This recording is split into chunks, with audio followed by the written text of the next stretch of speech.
Assembly ఎన్నికల తర్వాత వరుస ఎన్నికల్లో విజయం సాధిస్తున్న కాంగ్రెస్ పార్టీ పురపాలిక ఎన్నికల్లోనూ పైచేయి సాధిస్తోంది. అత్యధిక పీఠాలతో దూసుకెళ్తోంది. పంచాయతీ ఎన్నికల తరహాలోనే బీఆర్ఎస్ సైతం జోరు కొనసాగిస్తోంది.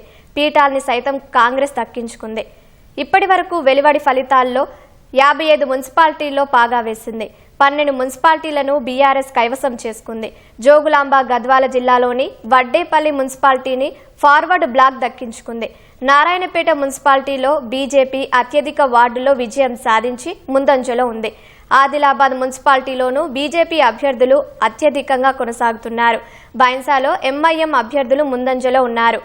28 మున్సిపాలిటీలో ఏ పార్టీకి మ్యాజిక్ ఫిగర్ దక్కకపోవడంతో ఫలితం ఆసక్తికరంగా మారింది. ఇక్కడ స్వతంత్ర అభ్యర్థులు కీలకంగా మారడంతో వారి మద్దతు కోసం ప్రధాన పార్టీలు ప్రయత్నాలు ప్రారంభించాయి. ఇప్పటికే క్యాంపు రాజకీయాలు ఊపందుకున్నాయి.